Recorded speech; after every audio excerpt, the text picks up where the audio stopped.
Welcome back to guys, स्वागत है आपका फिर से एक नए वीडियो में। गाइस, मेरा एक सवाल है आपसे कि बीएसएनएल जो कंपनी है उसमें बीएसएनएल का 4G ज़्यादा जरूरी है या बीएसएनएल का 5G। बीएसएनएल 4G ज़्यादा मायने रखता है या फिर बीएसएनएल 5G। किस नेटवर्क की आपको सबसे ज़्यादा ज़रूरत है यहाँ पर, ठीक है। मेरे बहुत सारे सब्सक्राइबर बोल रहे थे कि सर बीएसएनएल 4G में बहुत सारी नेटवर्क प्रॉब्लम आ रही है, कॉल नहीं लग रही है, एचडी कॉलिंग भी नहीं होती, वाईफाई भी नहीं चलता ठीक से, वाईफाई कॉलिंग भी नहीं होती। उसके बाद वोल्टी भी नहीं आ रहा है, कभी वोल्टी आ रहा है कभी जा रहा है, 4G से 2G में शिफ्ट हो रहा है, इंटरनेट ठीक से नहीं चल रहा है। तो बहुत सारी नेटवर्क इशू है बीएसएनएल 4G में, ठीक है। तो ऐसा क्यों नहीं करती बीएसएनएल 4G को बंद कर दे। बीएसएनएल कंपनी ऐसा क्यों नहीं करती, 4G को बंद कर दे और सीधा स्विच 5G पे कर दे। 3G के मतलब जितने भी यूजर्स है सीधा 5G पर स्विच हो जाएंगे। तो 5G को एक अच्छी न्यू नेटवर्क है, न्यू जनरेशन का नेटवर्क है। 5G इंटरनेट बहुत फास्ट चलता है, ठीक है। जियो ने भी अचानक से 4G लॉन्च किया था तो सब 4G पर स्विच हो गए थे कि नहीं। तो ऐसा क्यों नहीं करती बीएसएनएल की 4G को बंद करके सीधा 5G पर मूव कर ले, ताकि जो अदर टेलीकॉम कंपनी है उसके बराबर आ जाएगी बीएसएनएल। तो यहाँ पर गाइस ये डाउट क्लियर करने वाला हूँ कि बीएसएनएल 4G को बंद क्यों नहीं कर सकती। इसके कुछ रीज़न बताऊँगा आपको इस वीडियो में। तो चैनल पर नए हो तो सब्सक्राइब करें। मेरा नाम सुनील विश्वकर्मा। जानकारी यूजफुल लगे तो एक लाइक करके जरूर जाना। चलिए गाइस, बढ़ाते हैं वीडियो को आगे। बीएसएनएल 4G बंद नहीं कर सकती क्योंकि बीएसएनएल में आपको पता है अभी करंटली 3 नेटवर्क चलते हैं।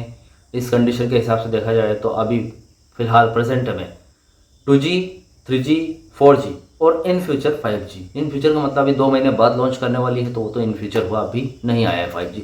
तो वो 5G लॉन्च करेगा तब से तब की सोचेंगे। लेकिन यहाँ पर देखा जाए तो बीएसएनएल सिर्फ 2G, 3G और 4G को यूज़ करती है अभी, ठीक है। 2G की बात करें तो 2G जो वो लोग यूज़ करते हैं जो कीपैड का मोबाइल चलाते हैं, ठीक है। इंडिया में 15 करोड़ यूज़र ऐसे हैं जो कीपैड का मोबाइल चलाते हैं और उनके पास कोई और ऑप्शन है ही नहीं। बीएसएनएल के अलावा कोई और ऑप्शन नहीं है, क्योंकि बीएसएनएल है जो रूरल एरियाज़, रिमोट एरियाज़ या फिर छोटे कस्बे है, ठीक है, डेजर्ट एरियाज़, हिल एरियाज़, ऐसे एरियाज़ में जहाँ पर प्राइवेट टेलीकॉम कंपनी के टावर तक नहीं मिलते आपको, वहाँ पर बीएसएनएल अपना नेटवर्क प्रोवाइड करती है यूज़र्स के लिए, ठीक है। और 15 करोड़ यूज़र मतलब 150 मिलियन यूज़र आज भी ऐसे हैं इंडिया में जो कीपैड का मोबाइल चलाते हैं और बीएसएनएल का 2G यूज़ करते हैं। इसलिए बीएसएनएल क्या है, बीएसएनएल ने ये फैसला किया है कि 2G जो बीएसएनएल का 2G है वो कॉलिंग के लिए हमेशा के लिए चालू रखने वाली, हमेशा के लिए कंटिन्यू रखेगी। और जो इंटरनेट सेवा है उसकी देखें, अगर उसका देखें तो इंटरनेट सेवा कीपैड के मोबाइल में तो कोई चलती नहीं है, ठीक है। और कीपैड वाला कभी चलाएगा भी नहीं उसको। या फिर 2G इंटरनेट स्मार्टफोन में भी ठीक से नहीं चलता है, स्मार्टफोन में भी कोई चलाता नहीं है। अब 4G बीएसएनएल का 4G अवेलेबल है तो 2G में क्यों झिकेगा, है कि नहीं। तो 2G बीएसएनएल का जो 2G इंटरनेट है वो कोई चलाता नहीं है, कोई यूज़र नहीं है उसके। तो बीएसएनएल ने अपनी 2G की इंटरनेट सेवा बंद कर दी हमेशा के लिए, ठीक है। 2G में इंटरनेट नहीं चलेगा।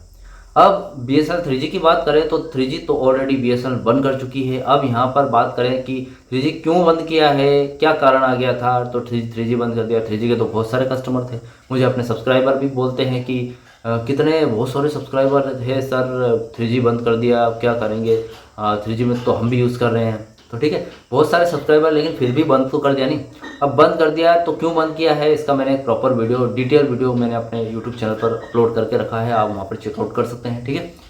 अब 3G तो बंद हो गया, लेकिन इससे 4G का क्या वास्ता। अब गाइस 3G बंद हो गया है तो 3G का जो कनेक्टिविटी है 4G से रिलेटेड है। 3G में बहुत सारे यूजर्स ऐसे हैं जो 3G को बहुत ज़्यादा सिर्फ इंटरनेट के लिए चलाते थे, ठीक है। अब 3G बंद हो गया तो उनके एरिया में 4G आना जरूरी है। अब 4G आ गया है तो वो 4G पर स्विच हो जाएंगे 3G से, जितने भी 4G में अपग्रेड करवा लेंगे। अब 4G उनके पास एक ऑप्शन है कि 4G चला सकते हैं वो, तो वो 4G को क्यों छोड़ेंगे, ठीक है। अब बीएसएनएल इस वजह से 4G बंद नहीं कर सकती, ठीक है। तो इसलिए एक ये भी कारण है बीएसएनएल 4G बंद नहीं हो सकता, क्योंकि बीएसएनएल 3G के जितने भी यूज़र है वो 4G पर स्विच हो रहे हैं, ठीक है। अब बात आती है बीएसएनएल 5G लॉन्च होने की। बीएसएनएल 5G लॉन्च हो रहा है तो ऑब्वियसली बंद हो सकता है 4G, कोई दिक्कत वाली बात नहीं है। दिक्कत वाली बात है क्यों, क्योंकि बीएसएनएल जो 5G है वो NSA मोड पर लॉन्च हो रहा है। अगर ऐसे मोड पर लॉन्च होता तो कोई दिक्कत नहीं होती। ऐसे मतलब स्टैंड अलोन टेक्नोलॉजी से एक टावर पर एक ही नेटवर्क। NSA मोड मतलब नॉन स्टैंड अलोन टेक्नोलॉजी, एक टावर पर 2 नेटवर्क, ठीक है, समझ गए। मतलब बीएसएनएल 5G जो 4G टावर है उस पर अपना 5G प्रोवाइड करेगी बीएसएनएल यूजर को। मतलब 4G पर ही आपको 5G का नेटवर्क मिलेगा। जहाँ पर भी 4G BSNL 4G का नेटवर्क होगा वहीं पर BSNL का 5G का नेटवर्क भी मिलेगा आपको। अब वो NSA मोड पर कुछ ऐसा करेगी कि एक जहाँ 4G के जो भी बैंड्स वगैरह लगे हैं, इक्विपमेंट वगैरह लगे हैं, उससे ऊपर या नीचे कहीं भी BSNL 5G का भी एक सॉफ्टवेयर इंस्टॉल कर देगी, एक इक्विपमेंट लगा देगी, जिसकी मदद से BSNL जब भी 5G लॉन्च करेगी तो वो क्या है, एक इंस्टॉल से जल्दी पूरे पैन इंडिया में 5G लॉन्च हो जाएगा। ठीक है, और वो बहुत जल्दी होगा। ऐसा नहीं होगा BSNL 4 साल लगा दिए 4G लॉन्च करने में, तो ऐसा जरूर नहीं। 5G में भी वो सॉफ्टवेयर की मदद से होगा। ठीक है, एयरटेल ने कैसा किया, एयरटेल जब BSNL ने 4G लॉन्च किया था तो क्या कम्पीट कर पा रही थी क्या, एयरटेल उसको नहीं कर पा रही थी। लेकिन एयरटेल ने क्या किया, 4G के टावर पर ही 5G को यहाँ पर NSA मोड पर लॉन्च कर दिया। तो आज लगभग सेम है, जियो से 19-20 है एयरटेल, मतलब टक्कर दे पा रही है। तो ऐसे ही BSNL भी करने वाली है NSA मोड पर 5G लॉन्च, ताकि यूज़र है वो जल्दी से जल्दी 5G का यूज़ कर पाए। ठीक है, अब यहाँ पर बात आती है कि NSA मोड की वजह से BSNL 4G बंद क्यों नहीं हो सकता, क्योंकि यहाँ पर NSA जो तकनीक है वो 4G टावर पर ही चल रही है। ठीक है, 4G टावर पर ही इंस्टॉल है, और 4G के मतलब एक हिसाब से माना जाए तो दोनों कंबाइन है, 4G और 5G। अब कंबाइन है तो कंबाइन की स्थिति में हम वो काम नहीं कर सकते। ठीक है, 4G अगर 4G बंद किया तो 5G भी बंद हो जाएगा। तो इन फ्यूचर अगर BSNL ऐसे मोड से 5G लॉन्च करे तो हो सकता है बंद भी कर दे, लेकिन अभी तो नहीं हो रहा भैया, 4G बंद नहीं होगा। अब 4G का बहुत फ़ायदा है, क्योंकि पूरे पैन इंडिया में 70% यूज़र ऐसे हैं जो 4G को ज़्यादा यूज़ करते हैं, क्योंकि उनके पास हैंडसेट ही 4G है। 4G का जो हैंडसेट है वो ज़्यादातर आज भी यूज़ करते हैं लोग, 5G बहुत कम लोग यूज़ करते हैं। तो इसलिए गाइस BSNL 4G को बंद नहीं किया जा सकता। ठीक है, तो आई होप आपको इस वीडियो में जो भी डाउट्स वगैरह है वो क्लियर हो गए होंगे, और कुछ भी डाउट क्वेश्चन वगैरह है तो मुझे कमेंट बॉक्स में कमेंट कर सकते हैं। ठीक है, और वीडियो अगर अच्छा तो वीडियो को लाइक कमेंट शेयर जरूर करें। मिलते हैं गाइस इससे नेक्स्ट वीडियो में, सी यू सून।